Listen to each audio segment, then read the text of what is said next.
Hello everyone, and welcome to the Money and Metals Network Coin Talk. My name is Campbell, and today I have the pleasure of introducing Dr. Andrew Brown, who is the National Finance Advisor for Iron Age and Roman coins with the British Museum's Portable Antiquities Scheme.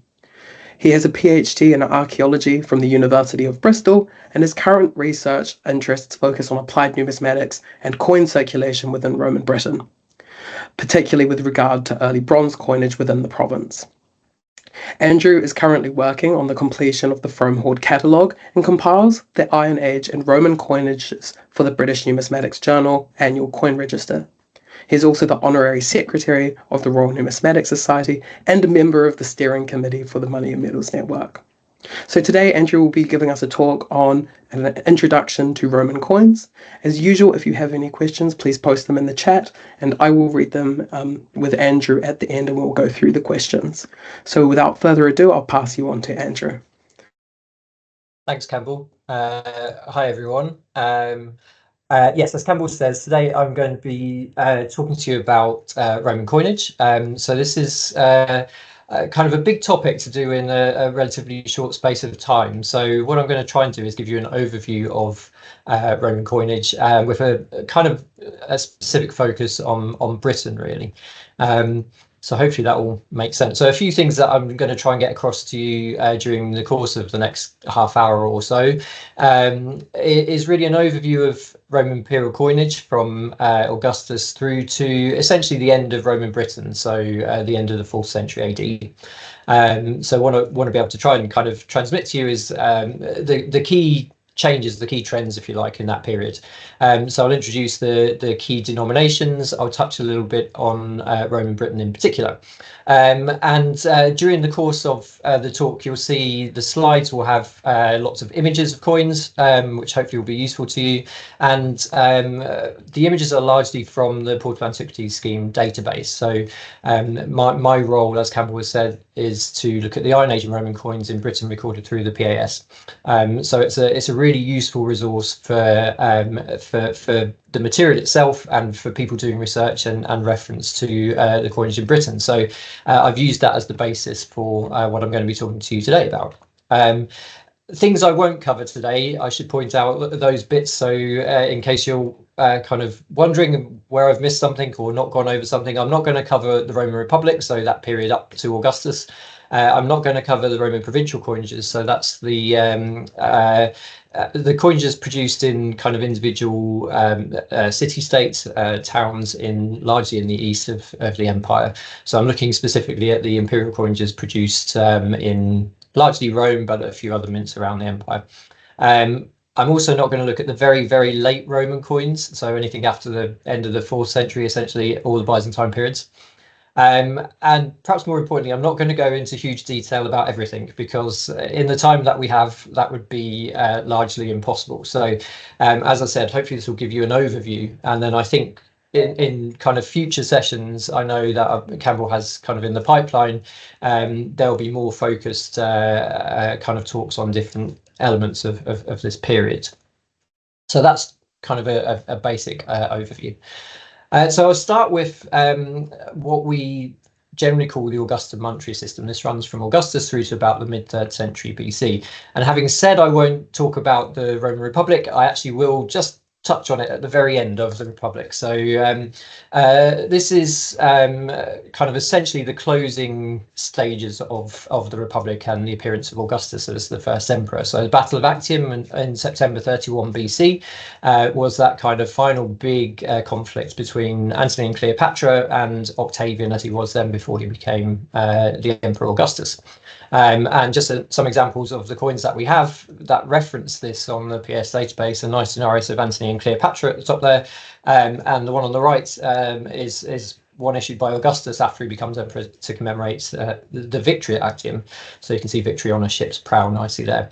And the reason for this is to point out also this coin at the bottom left, this legionary denarius of Mark Antony, produced in huge volume, probably in mints, perhaps in Greece, travelling mints with Antony and his troops. And these are really, really common Republican coins as British fines. So they're probably the most common pre-Augustan coin that we see in Britain, and they're often really, really, really worn. So if you get a silver coin that looks like a flat disc of metal, more often than not, kind of 90% of the time, it's probably one of these legionary denarii, and these were struck to pay the troops in the run-up to Actium. So this signaled the end of the Republic, and the changes this brought about, of course, were essentially Octavian becoming the first Roman Emperor, Augustus, as we know him now. And one of the things that he did was to reform the Roman coinage. Coinage had been used in the Republic for several centuries prior to this, with various different denominations used at different times and various changes through that period. But he essentially reformed the coinage to create a trimetallic system, which had at its top a gold aureus. So this coin at the top left here. This was a really kind of pure gold coin, weighed about 7 or 8 grams. And was the largest denomination that was issued regularly in the Roman period. Beneath this was a silver coin, a denarius, which is the one at the top middle here. It's a similar size to the aureus, but lighter weight, about 4 grams of silver. And there were 25 of these denarii to 1 aureus. So it's giving you an idea of the kind of relative values of the individual denominations that were introduced. The denarius had existed since about 211 BC. In the Republic, but it was reformed at various different times and kind of solidified here with Augustus. But he also introduced a series of base metal coins below the denarius. So the largest of these was the sestertius, this big bronze coin or brass coin, kind of an orichalcum, a brassy metal on the right here. And there were 4 of these to a denarius. And these are really big coins. They're about 30 mil, so 3 centimeters or more in diameter, and they weigh up to about 25 or 30 grams. So big chunky coins. And beneath this were 2 smaller denominations, a dupondius, which is the bottom middle here, 2 of these to a sestertius. And the thing to look out for with the dupondi is the nice spiky radiate crown, which hopefully you can see on this coin of Antoninus Pius. What we think the crown signifies is that this is a double denomination. So a dupondius was worth 2 asses. So the smaller of the bronze coin here, an as. And this is a coppery coin in contrast to the dupondius and the sestertius, which were brassy coins. So they would have looked different colours, essentially, when they were first struck. The sestertius and the dupondius would have looked a very kind of gold colour. The as would have been a coppery colour. They often, when we see them recorded through the PS or in museum collections, they don't always keep that colour. They don't stay nice brassy colours and copper colours, although this as at the bottom right here is actually quite a good example of what it would have looked like. And just to give you an example, a different dupondius at the bottom here, that kind of gold kind of brassy colour coming through there, just to see the differences in the denominations. There were also a couple of smaller coins that were issued, but in far less volume and circulated less widely within the empire. These are quite rare coins in Britain, although they do turn up. So we have a smaller semis, which is a half an as, and beneath that a little tiny quadrans. So there are 4 of these to a copper as, and these are quite small coins. They only weigh a few grams, and typically the quadrans doesn't have an imperial portrait. It doesn't have the bust of the emperor on the coin. So if you find a quadrans, if we go back one to our nice gold aureus, there are 1,600 quadrantes to a gold aureus. So they're quite a small denomination, but they still had value and they still circulated and were used as coins within Augustus's monetary system. So this is the basic structure for the coinage that existed from Augustus after probably about 23 BC, all the way through to the middle of the 3rd century, essentially, and when things start to change. The mint in Rome was initially by the Temple of Juno Moneta on the Capitoline Hill in the centre of Rome, which is, if you can see my cursor, it's kind of up at the top of the top kind of middle left of the picture there. Early gold and silver was actually struck in Leon, Lugdunum, until the reign of Nero, and then transferred back to Rome, but there were coins obviously struck in the loan mint in the Republic, and then a little bit later as well. And I like to show this coin here of a denarius of Titus Carisius. Again, having said not going to look at the Republic, this is actually a Republican denarius, but it really encapsulates kind of the Roman mint. So you have on the obverse a depiction of Juno Moneta, so the personification of money and the mint, and then on the reverse you have the tools that would have been used to strike a coin. So you have the two dies, and you have tongs and a hammer for striking your coins. And the raw materials for actually making the coin would have been stored in the Aurarium in the Temple of Jupiter, just below the Capitoline, as it is today. So this is the centre of Rome where the coins were being struck. On the Roman coinage in the early periods, obviously on the obverse of the coin we have the bust of the emperor or empress in some cases, but the reverses really develop hugely in this period, and there are a huge range of different types which reference various different things in the Roman world, and this can range from everything from focusing specifically on the emperor and his family, through to referencing the military victories, architecture in Rome and elsewhere, the geography of the empire, various gods and goddesses, religious celebrations and other events, personifications of places and things, and obviously important anniversaries as well. We haven't got time to go through all of those, but just to give you an idea that there is a real range of reverse types that are present on the Roman coinage. And just as a couple of examples, this denarius of Augustus is a very typical early one, which on the reverse shows Gaius and Lucius, the two heirs apparent of Augustus's throne, although both of them died before he did, so never actually succeeded him, his adopted grandchildren. And below that you have a really lovely Sestertius of Trajan, which depicts the Basilica Ulpia, which no longer standing fully, although some of the columns are still upright in the middle of Rome. So a range of types that appear on the coins at this time. So real experimentation and development of the coinage. All of the early big bronze coins are marked with the letters S and C, which you can see hopefully beneath Roma here on this coin of Trajan. And this references, means senatus consulto. So this usually references the Senate's initial control over the minting, and becomes a kind of traditional addition to base metal coins until the mid 3rd century AD. So if you have a big bronze coin that's quite worn, but you can't quite work out what period it drops into, if it's got an SC on it, it's going to be early rather than later. So all of the early bronze will be marked with this.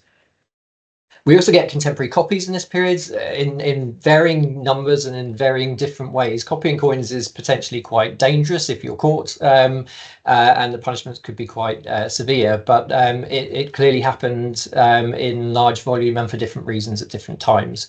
We have one or two examples of in our collections here at the British Museum of copies of gold coins, but we do see a lot of plated copies of silver coins as well being found and recorded in Britain. So there's a nice example here of a coin of Augustus. So we had a base metal core and then a silver plating over the top of it. We also get more regular copies, especially in the 1st century AD, of in British context in particular, of base metal coinages, and for various reasons. So there's this nice coin here of Gaius Caligula and as of Gaius of Caligula, the Emperor Caligula, and the obverse honours his grandfather Agrippa, who was a naval general at Actium with Octavian and Antony. And the reverse has Neptune and that nice big SC that I mentioned a minute ago. These turn up in quite large volume, even though they're struck before the Claudian invasion of AD 43 in Britain, but they seem to circulate quite widely here, and probably after Claudian invasion. And the reason for that, perhaps, is that we're seeing quite a lot of copies of official Roman bronze coins at that time in Britain. So in the 1st century AD up until about Nero's reign, so the middle of the 1st century, we're getting quite a lot of bronze coin that's struck kind of semi-officially at various provincial mints in Spain and France, and probably made locally as well in Britain. And there's some examples on this slide here on the right hand side. We call them Claudian copies, and they're copying an as of Claudius, which has Minerva on the reverse. And you can just about see her here holding a round shield and a big spear over her shoulder. And they're copied in varying degrees of accuracy. Some of these are just about legible, the one at the top, but some of them are pretty horrendous. But they seem to have been passed off and used as regular coinage. There's a real need for small change in the province at that time. So this is why we're seeing these kind of coins and these kind of copies in the base metal in particular turning up in Britain. So do look out for those ones that don't look quite right compared to the official coins. They may well be copies. In Britain, as I just mentioned, the early bronze coinage, we can actually do some really useful things with the data that we're getting recorded through the PAS in particular at the moment. And when we plot where the coins are turning up, where they're being found and recorded, we actually can look a little bit at the history of the early development of Britain as a Roman province. And what we see is that the concentrations of early Roman coinage, so in the darker red in the hexagons on this map, are actually areas where we see the highest levels of military activity in particular in the early Roman period. So what that seems to be showing is that the coin is, as the military advances into Britain from the southeast, so Kent and London, and then down to the southwest and up into Wales and the northwest and up towards Scotland.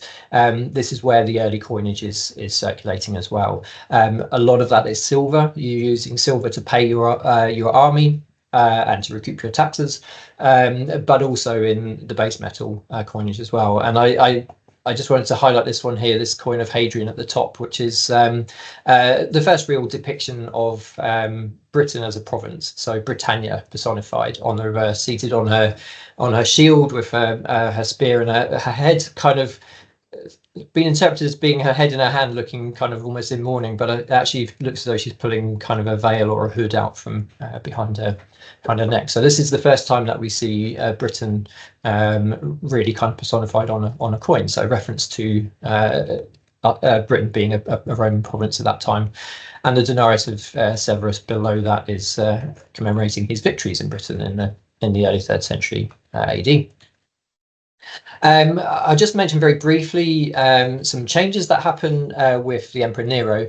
They're quite important to this early phase of coinage. So he reforms the coinage in AD 64 and really kind of stabilizes what Augustus had tried to bring in with his reforms. So gold and silver coinage production is now shifted to Rome from Leon. So the Rome Mint is now churning out these silver coins in particular. But the denarius is reduced in weight as well, so it drops from being struck at about 84 to the Roman pound to 96 to the Roman pound. And it's interesting that the majority of the silver that we get recorded in Britain in particular are these post AD 64 reformed coins. The nice early silver, the good silver, is taken out of circulation and restruck into the reformed weight. But this kind of stabilizes the denarius for the next century or so, really. In Leon as well, the change there is that they begin striking large numbers of base metal coins. I'll show you the example here at the bottom is as of Nero with victory on the reverse, holding a shield inscribed SPQR for the Senate and people of Rome. This is one of the most common Neronian bronze coins that we get in Britain, and about 75% of the PS examples that we see of these are of this type. And the thing to notice as well, you might not be able to see it very clearly, but at the bottom of the bust there's a little globe, a little dot kind of right at the point of his bust, and this is a kind of an indicator that this is struck at the Mint of Leon rather than Rome, which doesn't have that little dot. So in that kind of second half of the 1st century, we suddenly get this outpouring of bronze coin from the Mint at Leon, in contrast to Rome producing largely the gold and silver, but also some bronze. After Nero's reforms, the the coinage is fairly stable for a little while, but then goes through various phases of reduction and debasement during the course of the 2nd century and into the early 3rd century. And what we see happening is that the big bronze coins like the sestertius and the as and the dupondius kind of disappear by the middle of the 2nd century, or start to disappear, and the sestertius shrinks a bit. We often get them looking quite square, like this coin of Commodus. Gold becomes far less common, especially in Britain, by the end of the 2nd century and into the 3rd century, although this is an exception to the rule is this lovely coin of Gallienus, this Aureus of Gallienus, that was recorded a few years ago through the PAS. So they turn up every now and again, but in far less volume than we saw in the 1st century, certainly. And importantly, the denarius begins to become more and more debased, increasingly debased as we get towards the 3rd century. So it loses its silver content and looks like much more of a coppery coin, like this coin here from Kent. And so the result of this essentially is in the 3rd century we get a bit of a change, and this comes with the Emperor Caracalla. He tries to kind of pick the silver currency up a little bit more and introduces what we call a radiate. So this nice big silver coin. We call it a radiate because the emperor is depicted with a radiate crown on his head. And we think, like with the dupondius and the as, the dupondius being 2 asses, we think that the radiate is probably a double denarius, although it only has about 1.5 times the amount of silver. This was introduced in 215 by Caracalla. It was relatively short-lived to begin with, but then it comes back again in the 230s AD. And so we get this phase of quite good silver coin reappearing again, these silver radiates with good quality silver at this time. And these are some of the examples that we're getting in Britain as well. Gordian III in particular is quite a common type to see recorded in Britain. But then things start to go wrong again a little bit. So we end... when we get into the kind of middle of the 3rd century, there are various things that happen. The empire under Valerian I and his family kind of is affected by various things, mostly from conflict from forces outside the empire. So in the east, from the Sasanians, and along the Rhine from various invasions at different times. And the result is that in 260 AD, Valerian is captured at the Battle of Edessa by Chapo, the Sasanian king. While in the west, various invasions along the Rhineland in particular result in 2 of Valerian's grandchildren, Valerian II and Saturninus, being killed as well. And we end up with a divided empire where you've got essentially a small group, the empire as it used to be in the middle, and then a breakaway kind of empire, what we call the Gallic Empire in the west. So in what is modern day Iberia, France, Belgium, Holland and Britain on one side, and then in the east Valerian is captive under Chapo before he dies in captivity in 260. So this split empire in the AD 260s has an impact on the coinage. The Central Empire from Rome, Milan and Siscia, those kind of areas, we see a continuation of the emperors after Valerian. So Gallienus and Saturninus, Claudius, Quintillus and then Aurelian. So that period 260 to 275. Again, carrying on with the radiates, these are the most common coin, the kind of the standard unit of currency in this period now. And you can see that although they were nice and silver with Caracalla and with Gordian III in the slides I've just shown you, by the time we get to Gallienus and Claudius, they're starting to look a little bit coppery, not so good. And in fact, Claudius's coinage is pretty terrible. From the Roman in particular, it's really poor quality coinage. So we have these group of emperors in the Central Empire, and then in the Gallic Empire in the west, so where Britain falls at this time, you have this usurpation, if you like. Posthumus takes over control there. So this Emperor Posthumus at the top here in 260, he seizes power in the west, and we have coins being struck in Trier and Cologne largely, in huge volume as well. Still radiate denominations, still very similar to the ones that we get in the Central Empire. The difference with these and the way to tell them apart is that the Gallic emperors have these big bushy beards. So you can see Posthumus at the top here and Tetricus in the middle, nice big curly beards, compared to the central emperors, which are who look much more, not, I won't say imperial, but they've got kind of tightly cropped beards, and they're much more similar to what we'd seen beforehand.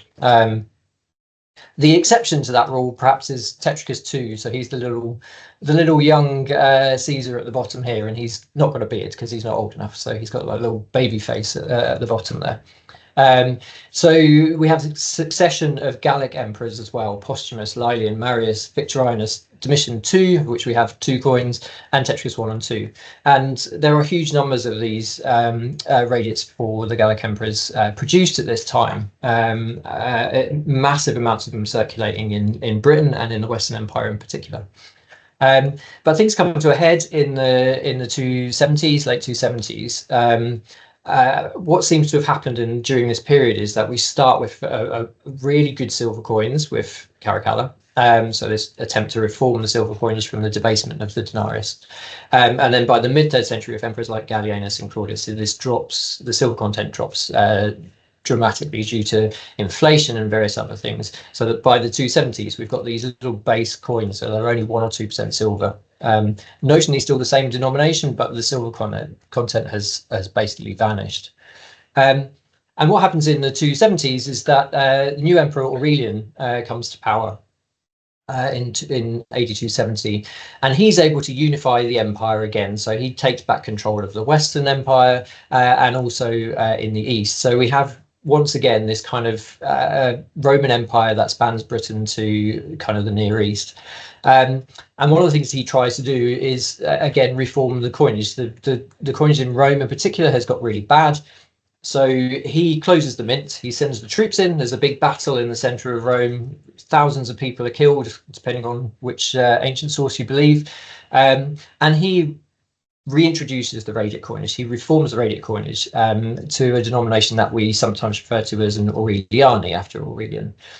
These reformed radiates have about 5% silver content, and helpfully they're marked on the coin sometimes. So either with an XXI, or for coins in the minted in the east of the empire with Ka to denote 5% silver, so 20 parts bronze to 1 part silver. And you can see in these coins of Aurelian here, I think, Probus at the top, and Severina, you can just see the XXI in the exerg underneath the reverse type. So he attempts again to re-establish good silver coin.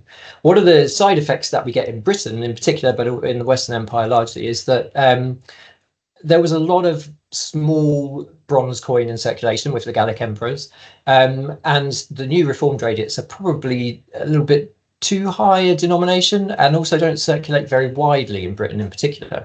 So there's this need for small change. The Gallic emperors had disappeared in 274. When Aurelian's reformed radiates appear. And so the side effect of this is that we start to get huge amounts of local production of what we call barbarous radiates, so contemporary copies of these radiate coinages. And some of them are pretty good, some of them, like the ones on the screen, are pretty terrible copies, but they seem to have been used and circulated as currency. And they can be really tiny, like this one at the bottom, which is only about 7 mil in diameter. So there's massive small change appearing in Britain. So if you've got some really weird looking radiate coins with strange crowns and all sorts of other things, then they're probably contemporary copies like this, barbarous radiates. This is also the period when we get a huge kind of input of hoarding, if you like. So these massive hoards start to appear. This is Froome, and also the Connetio Normanby hoards, up to kind of 50,000 coins in individual hoards. It's a real kind of peak in hoarding at this time. I won't go into too much detail on that because I think there's probably going to be a talk later on hoarding generally, but just to be aware that in the middle of the 3rd century, where you've got these millions of radiates being produced and circulating around the Western Empire in particular, there is this phase of hoarding which for various reasons which appears at this time. I can't finish the 3rd century without mentioning the Britannic Empire, which I think again there's going to be a talk on in the future, and this is very specific to Britain largely, where we have a 10-year period of breakaway from Rome proper, and this is instigated first by the Emperor Claudius, who you can see at the top here, and followed by Electus in 293. Claudius, one of the things he does is he strikes coins in a mint in London for the first time, and a second mint, which you can see at the bottom of this coin at the bottom, just has a C for the mint mark, and the location of that isn't quite secure yet. He also strikes good silver coin, denarii, for the first time, this one at the top. Continues with the radiates, and occasionally there is some gold, like this Aureus of Electus, really rare but really good quality coins. And I like this one at the bottom here. This is a good piece of propaganda if you're trying to maintain or take power. And this is a coin struck by Claudius, but featuring him and the other two emperors who were the official emperors in Rome at this time, Diocletian and Maximian. And the legend, if you can read around the edge here, says Claudius and his brothers in Latin. So he's trying to make a case for him being an equal to the emperors in Rome, to legitimize his claim to power in Britain. So a really interesting coin, and interesting comment on history and politics at that time as well. So this is Britain at the end of the 3rd century, where we have this kind of breakaway until 296, when the Roman world comes back and takes Britain. Constantius marches into London and takes Britain back into the fold as a province rather than a breakaway state of its own. And that takes us into the 4th century, which I will hopefully work through a little bit quicker than the 3rd century.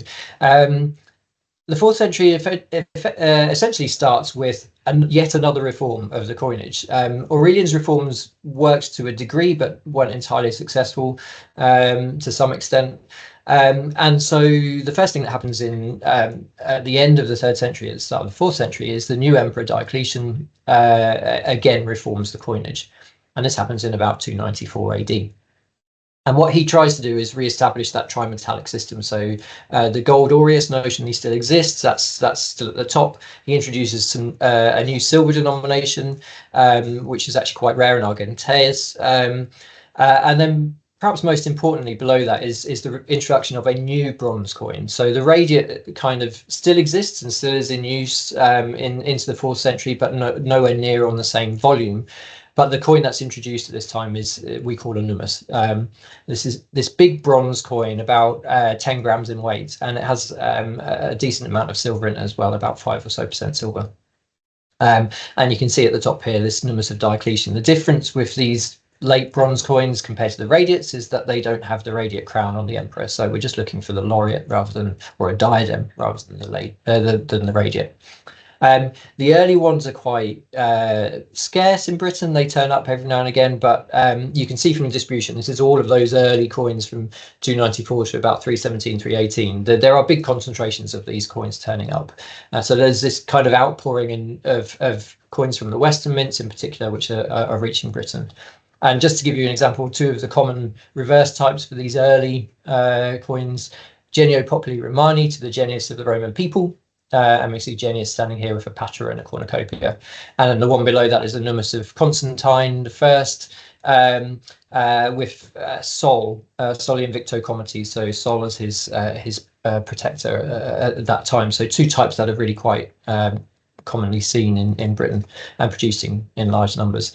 I won't dwell on this slide too much, but just to give you an idea that there are various bits of legends on the obverse of the coins in particular that change at this time. So there are things that we see on early coinage in the legends on both sides of the coin. In fact, AVG for Augustus, which is a title that is kind of adopted by all the emperors after Augustus. Imper Imperator, so if an emperor is claimed victorious commander-in-chief of the armies, but we start to get things that reference more, certainly in the 4th century, more kind of Christian symbolism as well. So DN for Dominus Noster and things like that. So if you're looking at the coins, look out for these little abbreviations in the legends. This will help you to understand and identify the emperor perhaps, or what's going on the coin itself.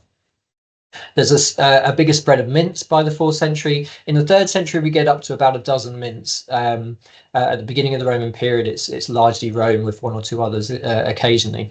But in the 4th century of Diocletian's reforms, we have about 16 mints at various different times that are striking coins from London all the way through to Antioch and Alexandria. So a real range of mints in the 4th century, largely producing the same types of coins. And the way that we separate the individual coins out by mint is that helpfully in this period, the mints start to mark where the coins are being produced on the actual coins. So we start to see letters that reference an individual mint. So LOM for London, or TR for Trier, LVG for Lyon, etc. So, and these appear on the coins themselves. So you can see just some examples of some 4th century types. You can see at the bottom, the coin at the top left here, Urbs Roma. It's a really nice kind of reference to the foundation of Rome and the city of Rome, the people of Rome. And underneath the wolf and twins, Romulus and Remus being suckled by the wolf, you can see TR.S. So this is TR for the mint of Trier. So we know this coin was produced in Trier. And similarly, the one below that references the foundation of Constantinople as the Eastern capital. And you can hopefully just about make out PCONST, so const for Constantinople, for Constantia.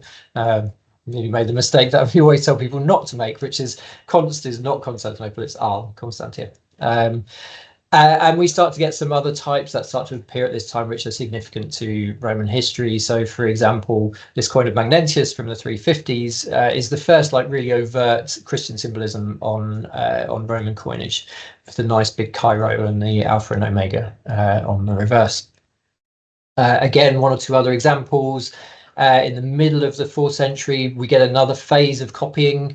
These nice Feltemp Reparatio soldiers spearing a fallen horseman at the top left, copied in huge number at the bottom left here. This is copying this one above it. And again, this is a result of a need for small change and a need for small bronze coin in circulation. We get lots of coins from the Valentinian period, from the 360s and 370s, and the latest bronze coins we get in Britain are these little tiny numi of the House of Theodosius, up to about 392, 402. And these are much smaller. If you think those nice big bronze coins at Diocletian's reform, which were kind of really substantial coins, 10 grams of its own weight, these ones are like 1 or 2 gram coins, and they're tiny in comparison, but they're still notionally the same kinds of coins.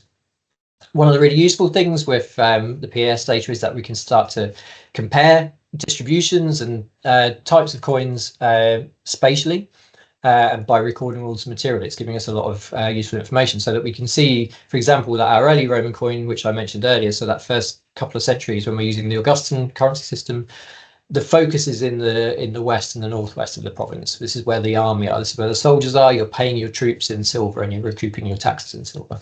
There's a shift in the late 3rd century and especially into the 4th century, where the focus of activity is in the east and the northeast in particular, and this is probably to do with changing uses of the landscape, so that whereas you're paying your armies in the 1st and 2nd centuries, in the 3rd and 4th centuries, the importance of the province is production of grain, for example, and so in the northeast and actually in the southwest and East Anglia as well, where these big rural landscapes that are producing lots of grain for the armies on the Rhine and various other places, we see a huge number of these bronze coins. So these coins are Valentinian and House of Theodosius right at the end of the 4th century, turning up in quite large volume.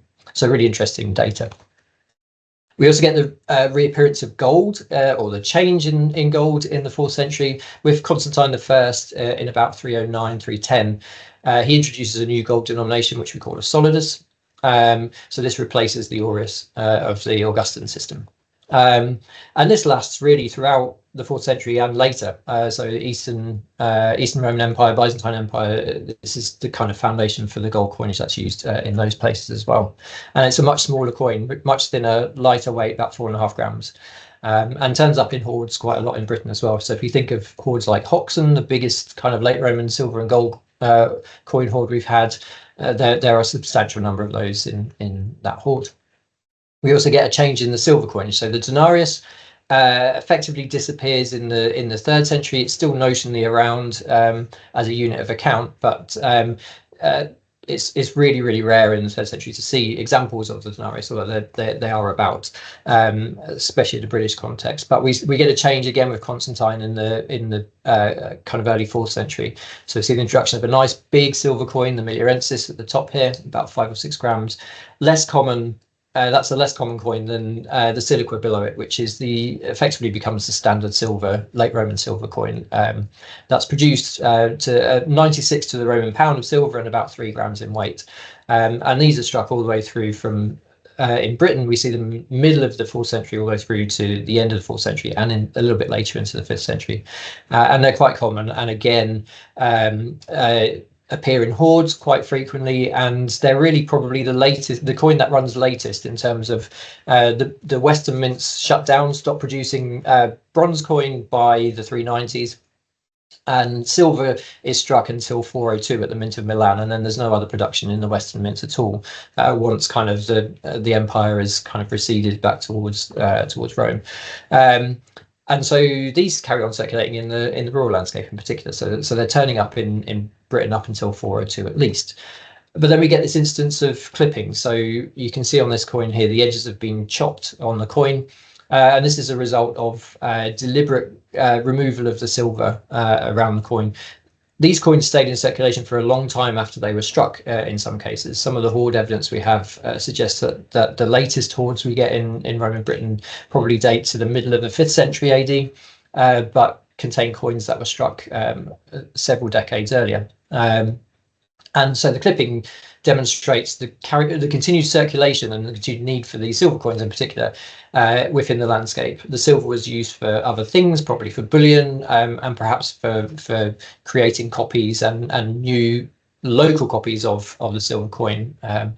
And a lot of the clipping is probably after the Romans leave Britain in 402 or 409 probably. So after 409, 410, we start to get clipping in large number.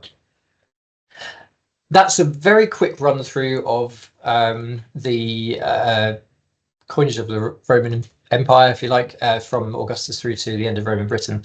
I will just pick up a couple of references that will be useful for you, hopefully, if you're looking at this kind of coinage. We have some standard reference works that we used for identifying Roman imperial coinage. The Roman imperial coinage volume, RIC, photo on the right here, is the standard that's used for the whole period, really, from Augustus through to after the end of Roman Britain in 409, 410, and into the 5th century, if you've got coins from further afield. We have a similar series of catalogues, the British Museum catalogues, BMC, which cover the period up to the Severns. For that period of the 3rd century, where we get the big hoards, the Connetio and Normanby hoards volume, a combined volume published by Spink, or republished by Spink a few years ago, is essential, really. And for the late Roman bronze coinage, Kent, Castle and Hill is a really useful resource for looking at those little bronze coins, the Valentinian and Theodosian periods in particular. A couple of little introductory books, well, one little introductory, one slightly big one. Samuel Head's A History of Roman coinage in Britain. I don't know if you can see that, I'm holding a copy up there. And then my little 50 finds book as well. They're just general introductions which are useful if you're trying to understand the development of the coinage and its history. And there are also some really helpful online resources now. Online Coins of the Roman Empire, OCA, is essentially a digital version of RIC, and it's a fantastic resource pulling together lots of coins from different collections, and that gives you really useful data to help identify and look at your coinage. Coins of the Roman Republic Online is similar to OCA, but deals with the slightly earlier Republican stuff. The Monnaie de l'Empire Romain is the It's kind of a digital version of RIC, looking specifically at the coins of 268 to 276. So that period of the central emperors from Claudius II through to kind of Tacitus and people like that. We also have increasingly large numbers of images on the British Museum collections online, and of course the PAS database itself, which has coin pages, but also all of the images that I've shown you today. The hundreds and thousands of Roman coins that we have recorded is about 360,000 Roman coins to date. So hopefully some useful resources for you to look at as well. So I should probably stop there and just say thank you all for listening. And if you've got any questions, I'll hand you back over to Campbell. Wow, thank you so much, Andrew. That was a fantastic talk, and I'm completely amazed that you managed to get through so much in such a short span of time. Like, really amazing. So I've seen already we've got some questions in the chat. Just before we get onto them, I'm going to post a link in the chat, which just goes to our review form. It would be wonderful if you could fill this out. Not you, of course, Andrew. And this sort of just lets us know that we're going in the right direction with these talks and lets us target future topics. So yeah, it'd be fantastic if you could fill that out. So I see already we've got some comments in the chat. The first one is by Stephen, where he said he wrote about a Brassi de Pondius in his collection, and there's a write-up on Facebook. I had a look at that before. It looked really good. Okay, now we're on to the questions. He also asked, was it not the Temple of Saturn where the treasury was stored? Yeah, the Orarium. It's the same. It's the same temple.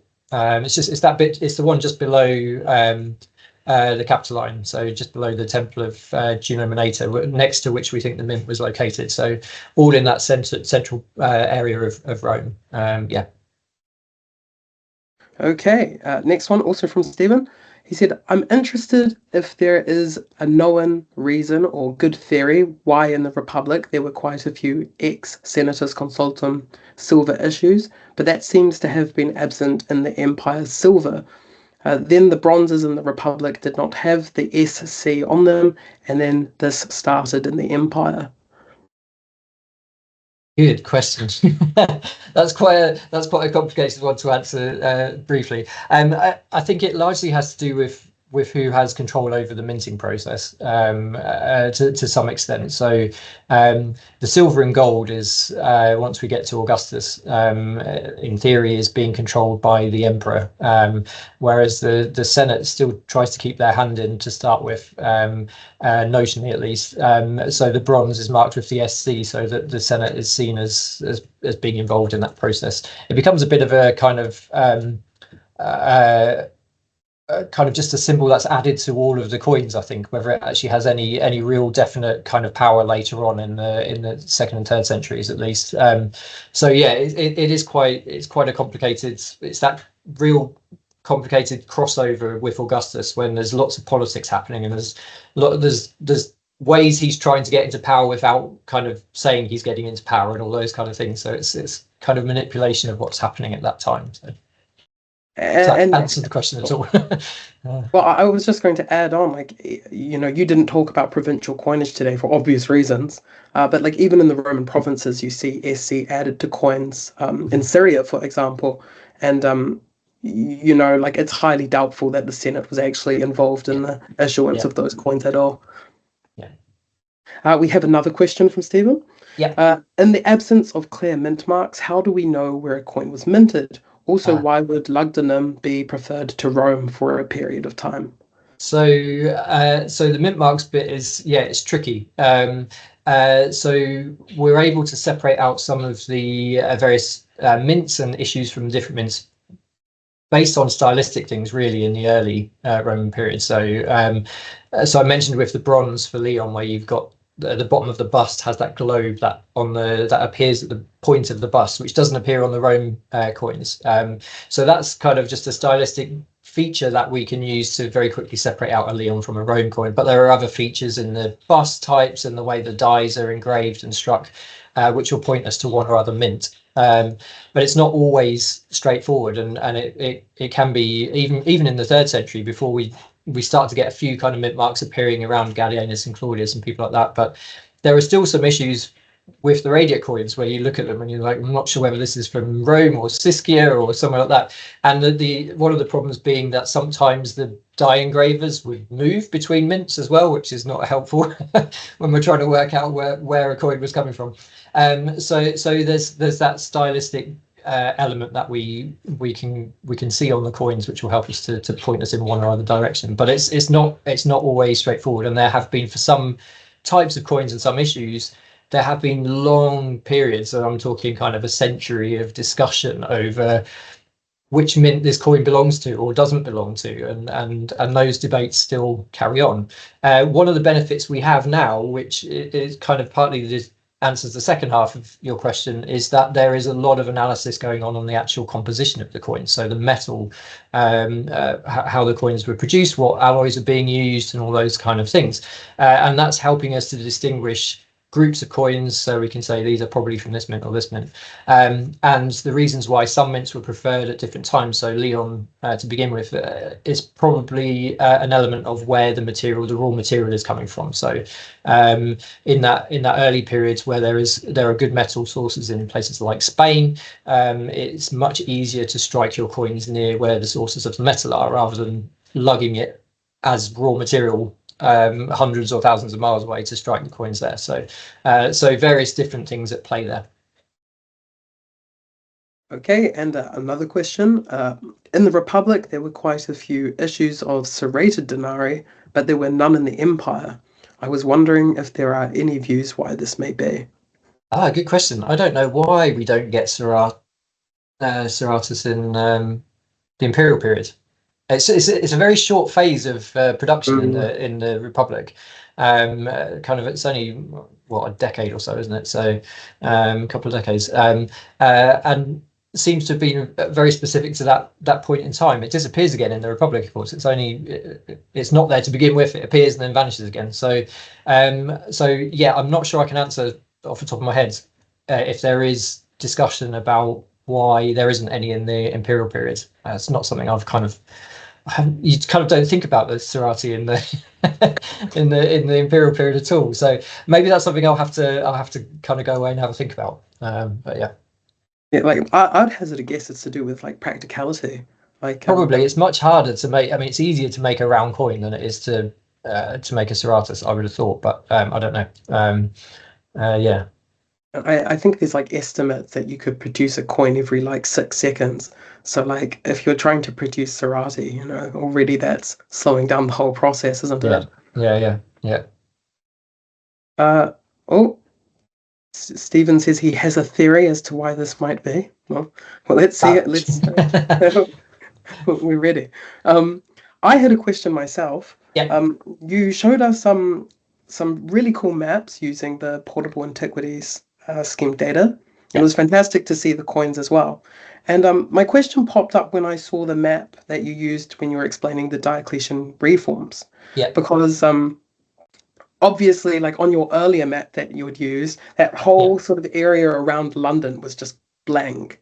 Yeah. But then when we were looking at the coins, when we were looking at the map showcasing the Diocletian reform, it was one of the most populated areas on the map, and I was wondering if you could maybe explain that.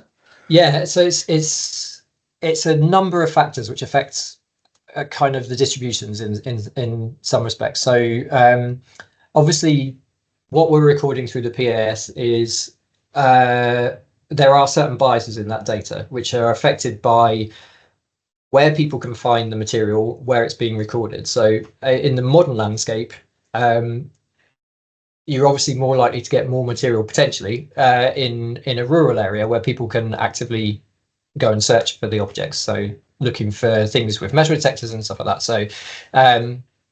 So there is a little bias in that respect. So when you're looking at the tetrarchic material, that kind of spread. So from the southwest, from kind of Wiltshire and places like that through to East Anglia and up into Lincolnshire and Yorkshire, those are the areas where we get the largest volume of material generally, just because those are parts of the landscape that are accessible today. So we have to take that into account a little bit. But there are also genuine things that we're seeing in the data which reflect things that are happening in the Roman period. So that early stuff, those concentrations, a lot of it's silver, and it makes sense that your silver is where the soldiers are, because they're the ones being paid and they're the ones using the silver. And especially at that kind of earliest kind of phase of just after conquest, where the general kind of population in Britain is probably not using Roman coinage at that time, so it's moving around with the people who are actually using it. What happens later? So the reason you suddenly get stuff appearing, actually, there probably would be some concentration around London for the early phase as well. But again, it's just access to where the material might be in the landscape. So along the Thames foreshore, we get a lot of material turning up through mudlarking and things like that. So that there are quite a lot of coins there, and obviously London has an early phase of activity. We get a fort by the Neronian period and things like that. So there is early coinage there that's turning up, but we probably get more later, and we just get more in general of the 4th century coinage than we would 3rd and 4th century is far much more material by volume than we get in the earlier phases as well. So there is a difference, and that switch is partly the modern landscape, but it is also partly reflecting differences in land use in the Roman period. So you've now got that much broader spread of coins being used in the rural landscape that you didn't get in the early period, when the focus is on the forts and the military development and all that, rather than kind of accessing the landscape in quite the same way. Yeah, thank you so much. It's really fascinating. I love seeing stuff like this. We've got another question asking if it would be possible to receive a copy of the PowerPoint, as it would be helpful for colleagues in Treasure Trove. Is that Treasure Trove? Is that Scotland? Is that Treasure Trove Scotland? I don't know. I'm not sure either. Oh, it is. Yes. Okay. This talk will be available online though as well, if people want to hear Andrew speak about the topic as well. If you want to put yourself through it again, if you wanted to drop me an email about the Treasure Trove stuff, yeah, by all means do, and we can get. We do training with the PS as well, and some of it is treasure specific. So it'd be useful being in contact with us anyway, and then we can bump on some stuff to you that way as well, if that's useful. Yep.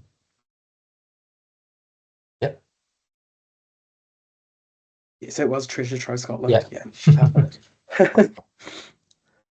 Okay, well, whilst we wait to see if there's any more questions in the final few minutes, I'll just thank you again, Andrew, for today's talk.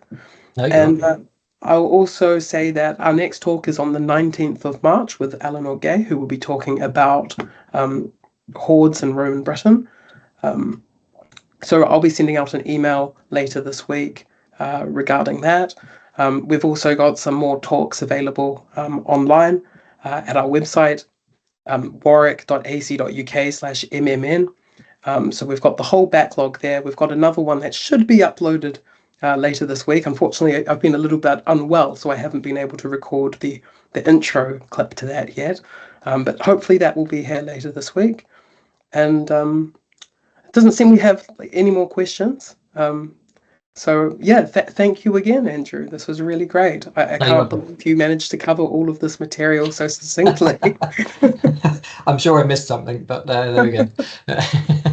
Made me think about my own lectures. Okay, well, thank you again. I'll end the call now, and thank you everyone for attending.